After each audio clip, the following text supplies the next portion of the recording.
Bhargo, namaste.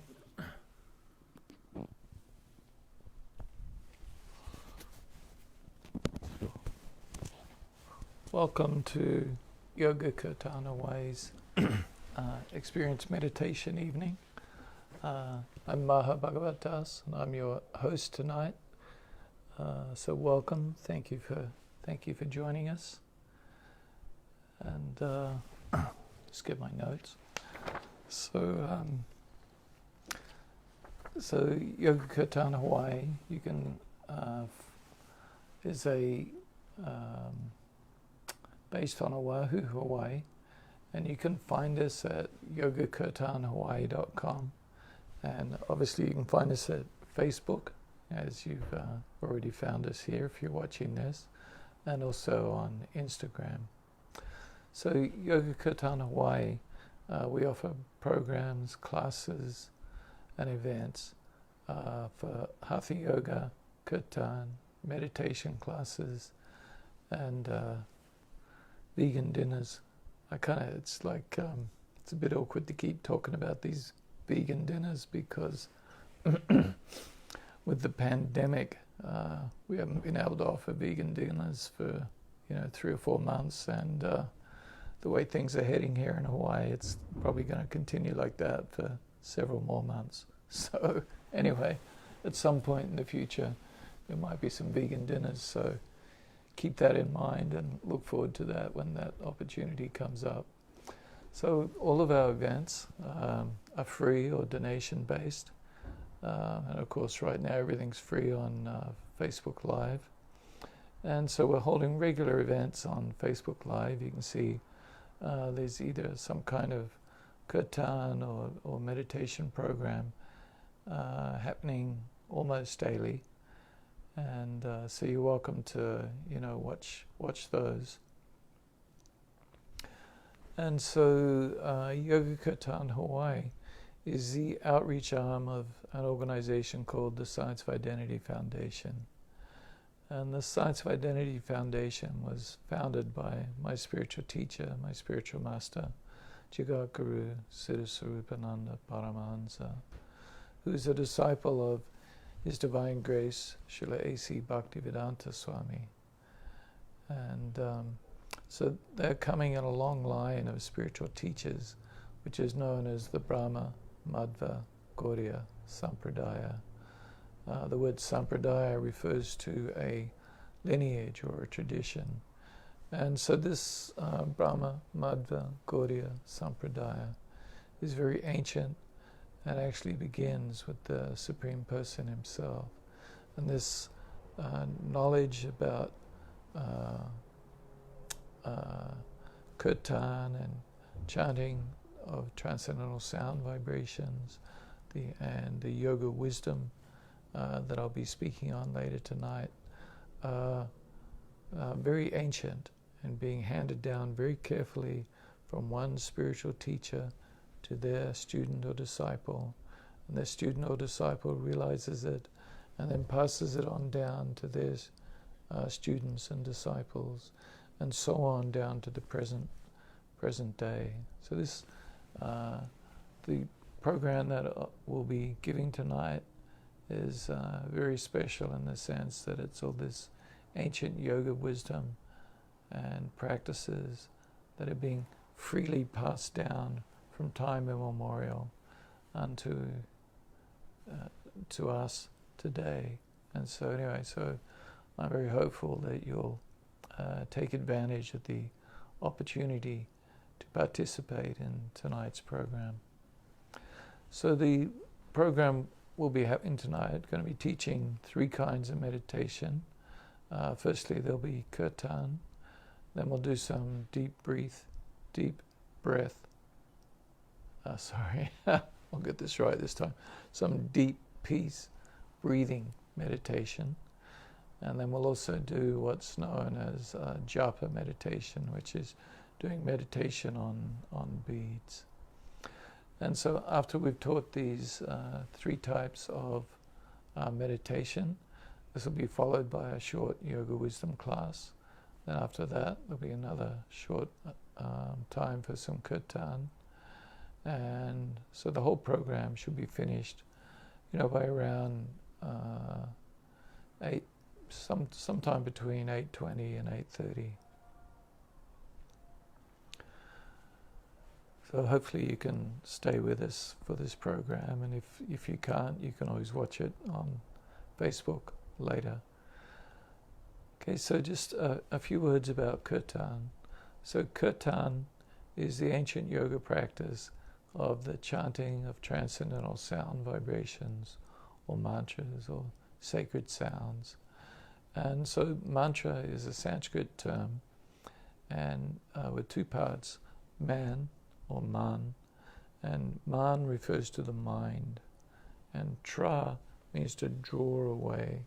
So the Sanskrit word mantra means to pull the mind away from this material dimension which we find ourselves in, and transports us into the spiritual dimension. So these mantras, they're either the names of the Supreme Person, or words spoken by Him, or words about Him. And these mantras or sacred sound vibrations, they're very much like a lifeline. It's like, here we are in this material dimension, we're kind of wandering around, and then suddenly through these yoga teachings, suddenly we receive like a lifeline. It's like this material world is likened to an ocean, and it's like we're in the ocean, and we're just managing to keep our head above water, and as we go through the travails of life, and then suddenly we're being thrown this lifeline from the spiritual world, and so we can grab a hold of these spiritual sound vibrations, these mantras, and these mantras, by chanting these mantras, we can actually be transported to the spiritual world.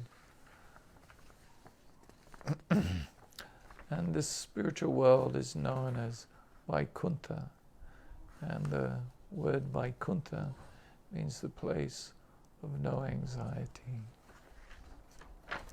So in this world of Vaikuntha, there is no COVID-19.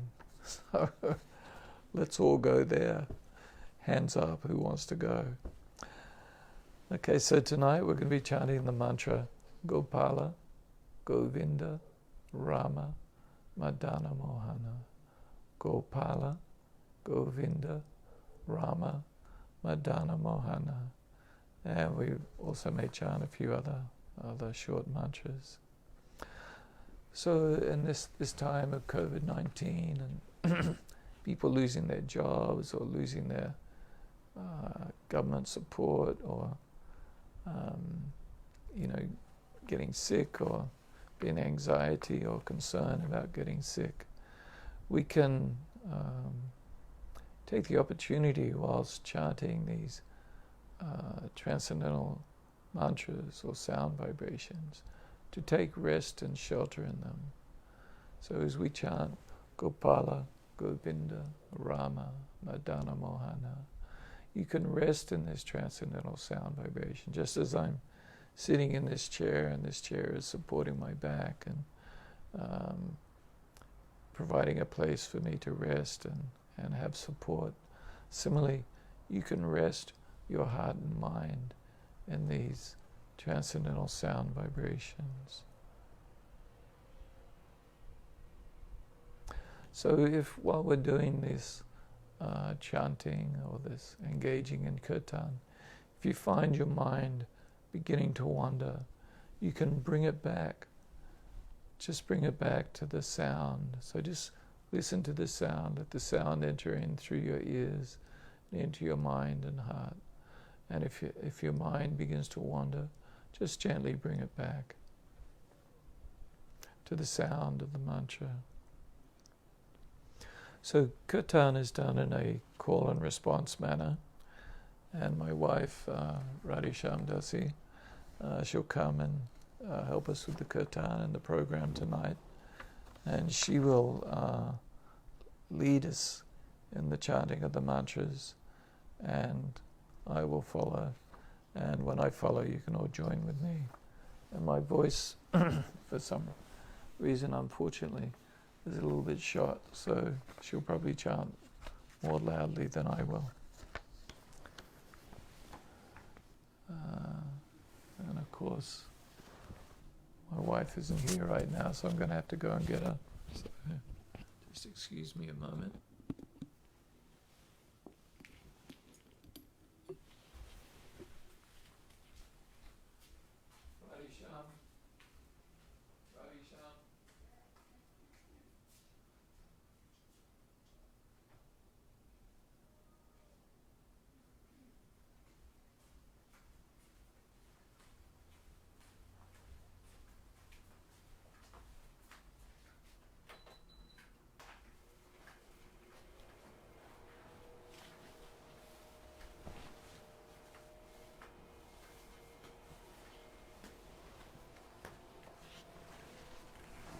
Hello everybody, sorry to keep you waiting. We're going to chant Gopala Govinda Rama Madana Mohana.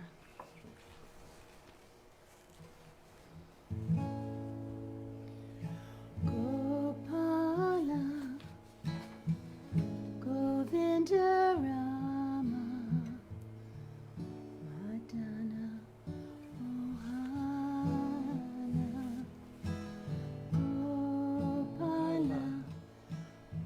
I'll sing it twice. Govinda Rama Madana Mohana Gopala Govinda Rama Madana Mohana Gopala Govinda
Oh, nice day.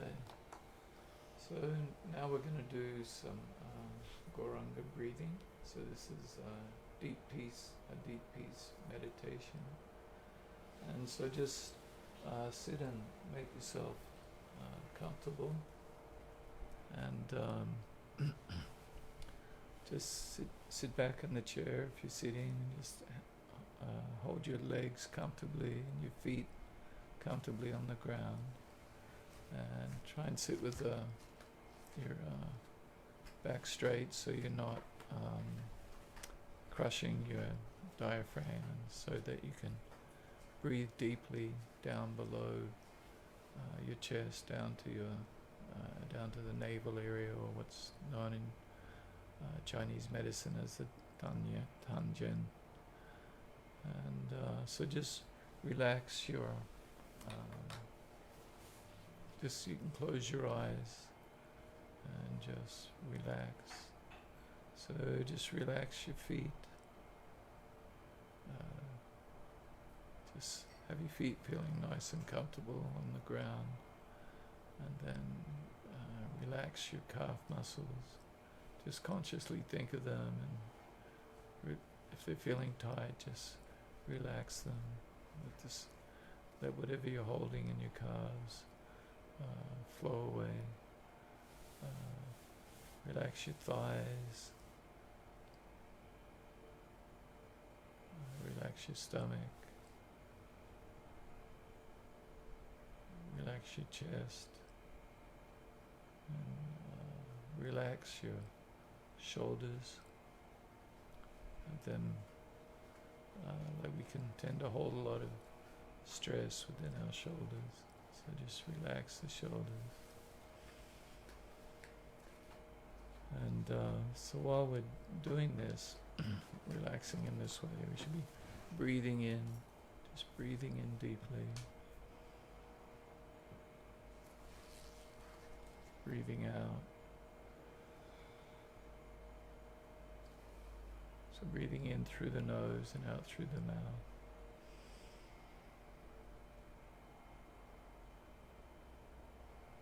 And holding it for a moment, then breathing out.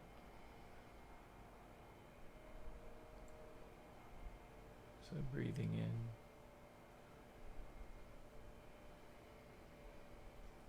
Holding the breath and breathing out. So we'll do this a few times.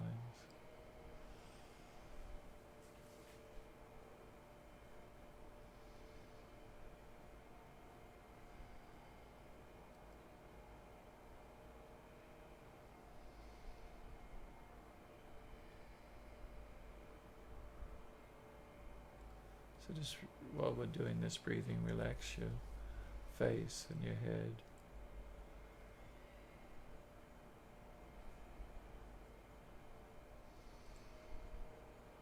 And now we're going to add some mantra, a Goranga mantra, to the deep peace breathing.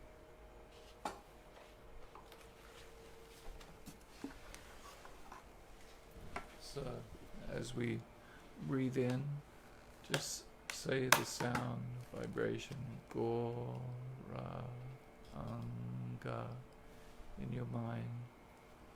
And as we breathe out, we'll say Go Ra Anga, and Radhisham will accompany us on the harmonium. So breathe, once again, breathe in and say the mantra in your mind. Go, and breathe out. Go.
last one. So you can just breathe quietly.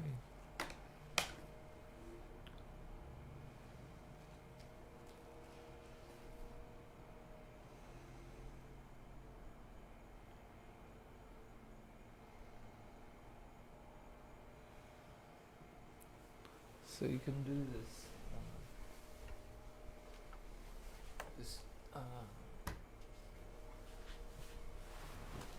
deep peace breathing just at any time, when you wake up, or if you're feeling a bit stressed, just riding on a bus or sitting at your desk or whatever you might be doing, or wherever you might be doing it. You can just breathe, and the process of breathing deeply and being aware of your breath helps to focus the mind. And then adding the transcendental sound vibration, Gora Anga, to your breathing will help relax you and de-stress you. So the third type of meditation we're going to do tonight is what's known as Japa meditation. And this is chanting on beads. And the idea of chanting on beads is twofold. One, when we're chanting, normally we're engaging the ears and also the tongue.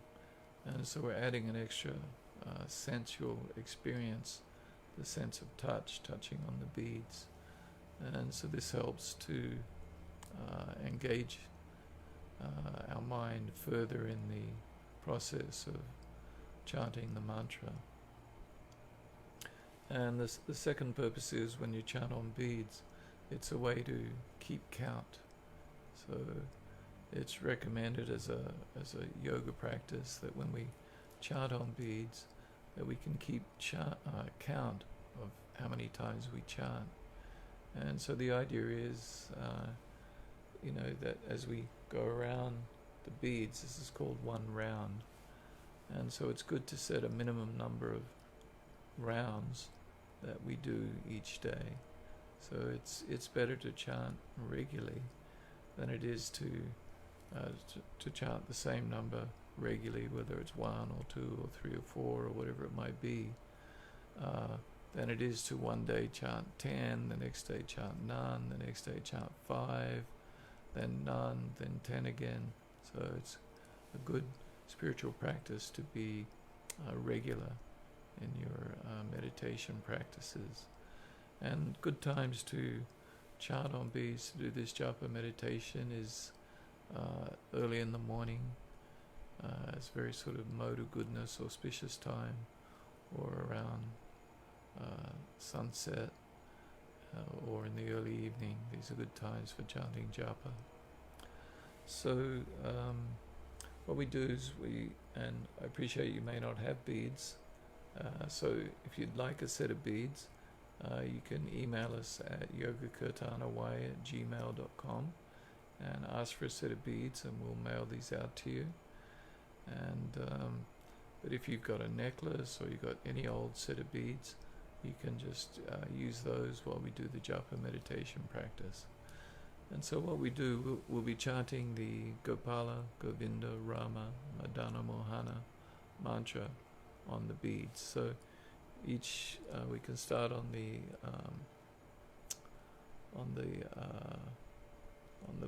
first bead. This bead here is called the head bead, and normally we don't chant on this bead, or we chant a different mantra on that bead, which I won't be teaching tonight. And so on the first bead, you chant Gopala, Govinda, Rama, Madana, Mohana, and then you sort of roll the beads. So with your thumb and your third finger. So we don't actually touch the beads with this finger, the pointing finger or the index finger. This is kind of a finger that's used for pointing, right? So it's not so good. So we just chant on using the thumb and the third finger. And so we chant Gopala, Govinda, Rama, Madana, Mohana, and then we move on to the next bead. So there's 54 beads in this set of beads, and so we'll chant one round together.